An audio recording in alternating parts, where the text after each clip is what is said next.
Alright, so I'm Eleanor Evans. I'd just like to start by thanking the organisers, in particular Barb, for providing me with this opportunity to speak for what looks to be an amazing and timely film.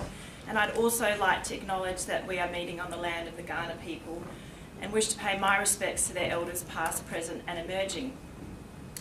Acknowledging the importance of elders provides me with an opportunity to reflect on why I am here tonight. I am here tonight due to the efforts of Beth Mealyus, and wish to thank her publicly for her patience and mentorship over the years. Beth was the driving force behind the creation of Sustainable Communities, a group that allowed anxious and conservative people like myself to have a safe space to talk about issues under the umbrella of sustainability. Why was I so personally worried? Because the meme fossil fuels are finite was referenced in high school chemistry and decided to embed itself in my brain. As a female eldest of 4 children being raised on a modest income, my immediate thought was about the role of oil in making medicines such as contraception and vaccinations, and how those public health measures had fundamentally changed women's choices. It was only later, when my dad said something out aloud about food production, that I started to really think how worryingly fundamental oil was to the creation of modern human civilization. Sustainable Communities remains an explicitly apolitical group, so I remained ignorant about the gap between translating science and ideas into change and outcomes. What did I always think about during those meetings? I used to wonder if any orthopaedic surgeon I knew would be prepared to do anything we thought was important in sustainable communities. The answer for me was always no, so I lived the experience of the limits of personal responsibility. Frustrated by burnout and realising I was completely lost, I took 12 months off to focus on recovering. Everything changed for me in 2014. I'd been an unenthusiastic member of Doctors for the Environment Australia, more arrogant doctors to make my life unbearable, I'd assumed, and attended the 2014 conference because I was impressed by the program. An old, posh-sounding man was given the final question for all the important speakers, which was a signal to me of his rank within our organisation. And these questions included one to Greg Hunt, the then Federal Liberal Party Minister for Climate Change. The old man took his time to get to his point and finally said, "Greg, we need you to show leadership within the Federal Liberal Party and push for stronger action on climate change." When Minister Hunt fobbed this old man off, I woke up. That old man turned out to be Kingsley Faulkner, the former president of the Royal Australasian College of Surgeons. Manners and rank was not the solution to this systems issue. In that moment, I realised 2 things.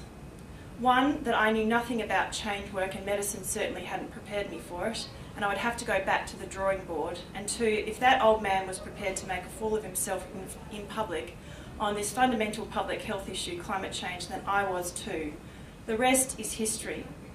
Interviews and research led to a successful application to do climate reality leadership training with Al Gore, courtesy of a chance reconnection with Ian Carman. The training itself was great and is the reason why I was asked to speak tonight, but the highlight for me was hearing how Robin Gunning, an agricultural pest specialist from country New South Wales, went about shifting moderate conservative Tony Windsor, a political hero of mine, just prior to the 2010 election about the importance of climate change action. Robin's story reminded me that real people with real relationships really matter. At the same time, I was reconnecting with an old passion from my younger adult years, creativity and storytelling. One thing led to another, and I was introduced to brassy social commentator Catherine Devaney, who is the real reason my climate change and health talk is any good. And for those of you who don't know, I'm a nobody and it's been viewed 3,000 times on YouTube, so I'm really proud of that. Catherine's advice remains as helpful today as it was then, and I kept it on repeat in my mind as I encountered criticism and silence from medical peers. You have a right to tell your story the way you think it needs to be told. Then came the hardest part of all, doing the actual work. Doing the work for me meant pushing through the darkness with no sense of authority, hope or certainty.